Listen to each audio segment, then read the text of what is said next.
Over the last decade, I've made a lot of great investments and a lot of mistakes as well, so I thought I could make a little quick start guide of the do's and don'ts of skins, so maybe somebody along the way can maybe avoid losing their entire wallet.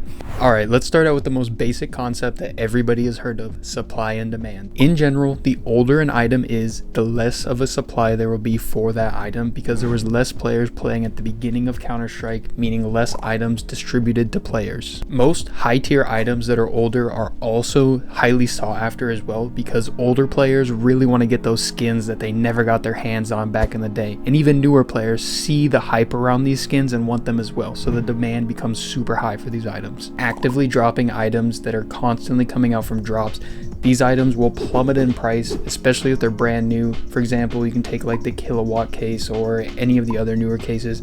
As soon as they're dropped, their price is going to be really high, and over time they will continue to drop as more cases are released and more people open these skins. There's going to be so many of them that the price is just not going to be stable. In the past, the best time to buy is during the Steam summer sale. This is because many people are selling off their skins to buy games on sale, as well as not as many people are actually playing because they're outside enjoying the warm weather. And then on the flip side, the best time to sell your skins is actually during the winter because a lot of people are playing the game. You also got Christmas and Chinese New Year, so a lot of people have cash in their wallets ready to spend on skins. I see the question asked a lot that, hey, I just opened the brand new case and I got this brand new skin and it's super high valued. Should I sell it now so that I can profit, or should I hold on to it because I really enjoy the skin?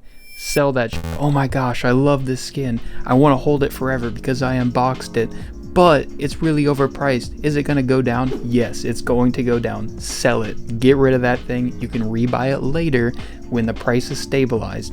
Like and subscribe so you get more sexy scammer bots on your Steam profile for having a sick inventory.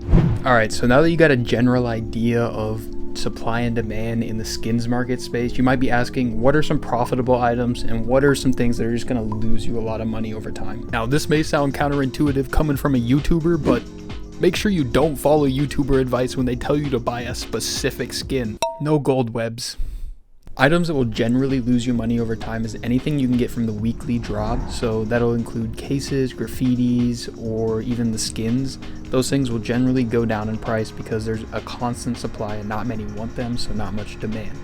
You also want to avoid anything that you can buy in the in-game shop, and also generally sticker capsules released in the last 5 years are either going to go down in price or stay the same price.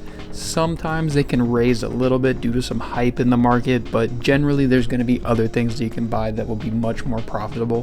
The most profitable items in the game are going to be discontinued items, which usually come from an operation, or you can also get into rare cases which are still dropping but at a much slower rate than actively dropping cases. The price of rare and discontinued cases is directly tied to what skins are within the case itself, especially the gold items. For example, you have the clutch case, which hasn't rised as much as some of the other rare cases despite it being older, and this is because it shares the exact same gold items as the revolution case, which is actively dropping and will be for many years, so the clutch case won't rise in price for quite a while. A good rule of thumb for all skins is to just hold long term. For as long as the skin market has existed, prices have constantly gone up. Now this could change in the future depending on the hype around CS2 and if Valve makes some crazy changes, but at the moment I don't see any problem with just holding long term.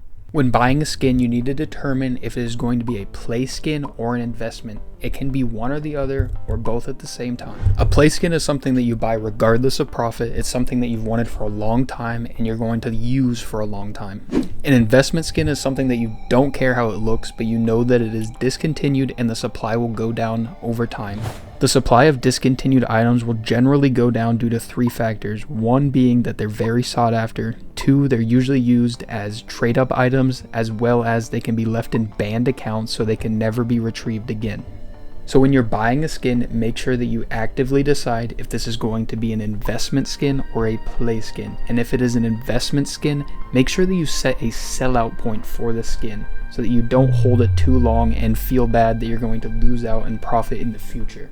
Now, when buying a play skin, some people struggle to price a skin that has stickers applied. A good rule of thumb is if there's one sticker applied, it's probably 3 to 5% of the sticker price applied to the base skin itself. But if you have a 4x sticker craft with a desirable sticker, it can fetch 20 to 30% or even more if it's a super desired sticker like a Cato 14 or something people want.